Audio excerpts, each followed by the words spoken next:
rad fan.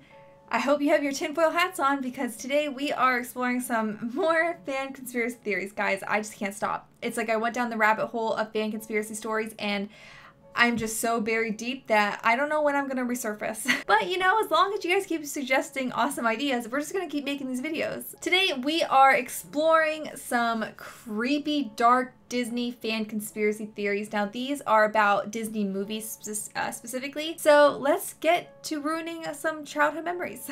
This very first one is about Up, and just the title alone makes me really sad. It's called Carl Was Dead the Entire Time, and it's probably going to make me cry like the movie did.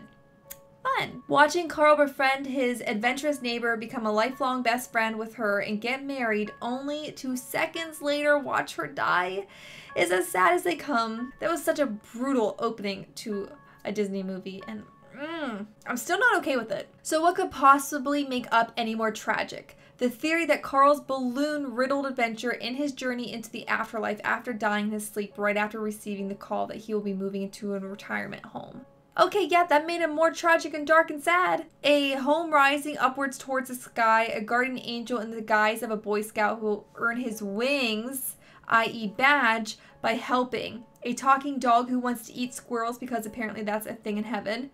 The sudden appearance of an evil villain fallen from grace who wants to stop them with the aid of his hellhounds. It all makes perfect sense. Every time we dive into conspiracy theories, my brain starts to feel like mush by the end of it, but this one right now is blowing my mind, and it's the very first one we're covering today, so. Wow, this is a doozy. Be prepared and give this video a big thumbs up because, I don't know, just please do. This theory only makes Up all that more amazing, since it's no longer the story of an, old white man abusing a young Asian boy on his, didn't think of it like that, but wow, on his way to dropping off a house in the middle of nowhere, but rather the hopeful tale of Carl reuniting with his beloved Ellie in heaven. I mean, I'm still sad. Up is just such a beautifully sad, beautiful, sad movie, and this theory just made it more beautiful and more sad, and I gotta move on, guys. I can't handle this. This next one is called Ariel's Mom Was Murdered by Captain Hook.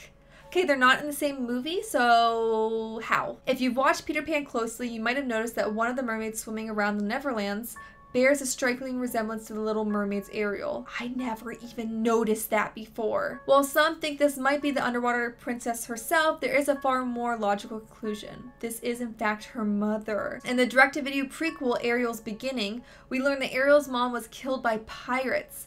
Anyone who's watched Peter Pan knows that Captain Hook and the mermaids hate one another. Whoa, I never even caught that. That makes so much sense. Oh my god, he killed her mom. Wow, that's dark. That is heavy. All these movies are so heavy though. They make all the parents die and it's always so sad. What's more, Ariel's father, King Triton, has a very strong disdain of humans. This makes sense when you consider that they were the ones to blame for his wife's death. What's there to even question about that fan theory? Someone just connected a lot of dots there. Cars takes place in a future where humans have been wiped out by pollution. That seems like a stretch there, bud. A very, very dark stretch. But let's see how they get there. There is a grand unified theory of Pixar claiming that all Pixar films take place in the same universe. That's a really cool theory if you haven't read it. One particular ominous aspect of the theory is where the film Cars fits in. Being the only film entirely void of humans, one can only wonder where they've all gone. Yeah. Huh, never really stopped to think about it before. Given that the world of Cars is obviously one built by humans, yeah, obviously, there's cars, there's airplanes, there's houses, there's things that humans use, but now they talk, and the humans aren't there. There's really no humans in the movies at all, really? One is that at some point, people made the fatal mistake of providing their vehicles with AI. Oh, thanks, Tesla. And a hostile car takeover ensued. More humankind has been killed off from pollution, and what few survivors remained fled the planet, paving the way for WALL-E. In their absence, perhaps, their AI-embedded cars run the show, or perhaps these vehicles gain consciousness and take on the personalities of the humans who once owned them, explaining why they have false memories about events happening in the 20th century, like driving down Route 66 and Rascal Flatts being popular. That's a crazy fun theory. That is, I mean, it's dark. It's incredibly creepy if you think about it. For this to make sense, all humans have died. That is very sad. Oh, this next one, again, with the movies bringing the feels and the dead parents. Nemo was dead the entire time.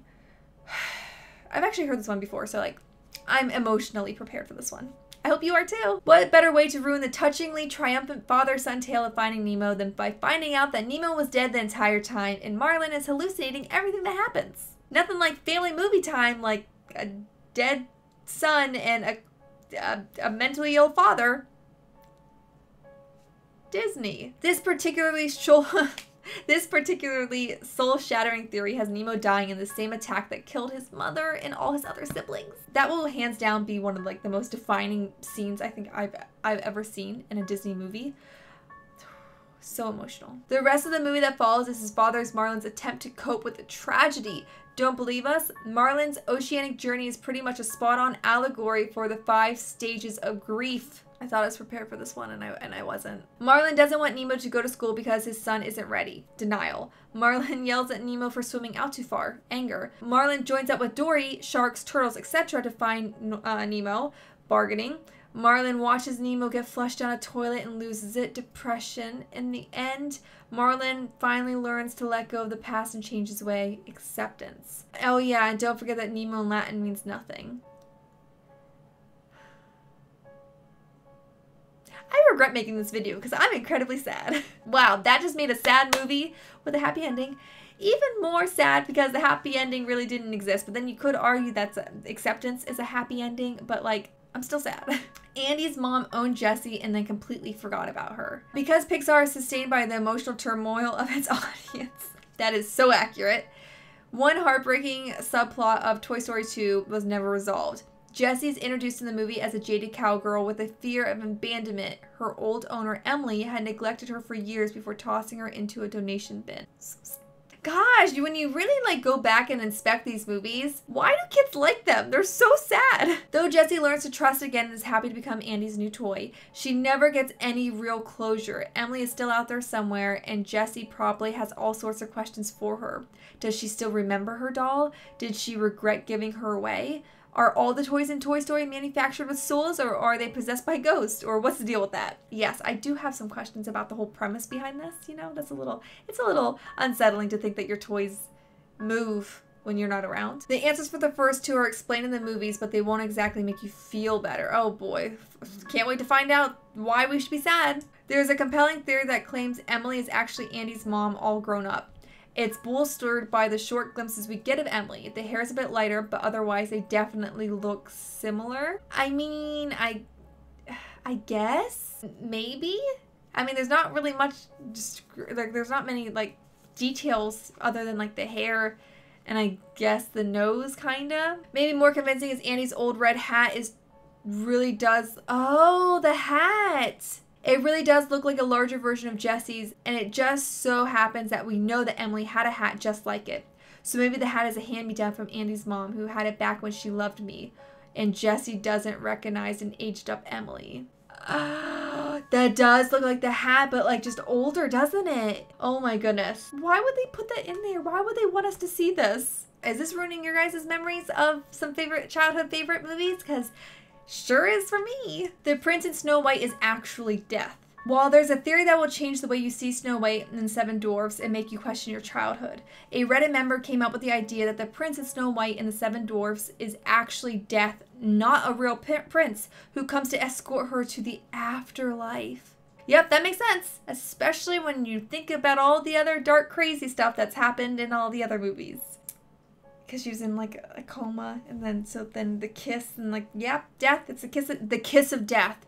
Wow, it was right in front of us the whole time. But what about the kiss that supposedly wakes her up? Well, she doesn't actually wake up. The kiss just symbolizes her entering the next realm. In fact, there's a lot of symbolism in the movie. Those white horses, those are biblical metaphors for death as found in the book of Revelations. That explains why Snow White waved to the doors as if she would never see them again. Wow. That's all I'm going to say in this video is, wow, that's sad, that's creepy, that's depressing. Because it is. This is just a very sad video. Now, I'm not saying we left the best, most insane fan theory for last, but I mean, like, we kind of did. This next one is called Frozen and The Shining are the exact same movie. Take a moment. Let that sink in for a second, okay? At first, you're just like, what? How?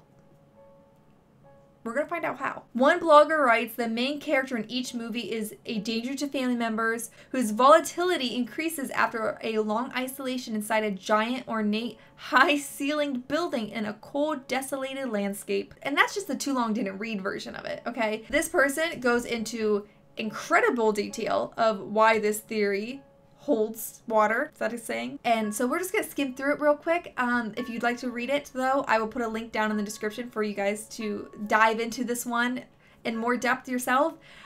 It's pretty crazy. Okay, so Elsa and Jack. Let's talk about a movie in which the menacing main character is a danger to family members I cannot say that word. Perhaps the acquisition of a brand new leadership position set off an unraveling his character cannot control. Check the box. Makes sense. Let's go on to Exhibit B. Oh, yep.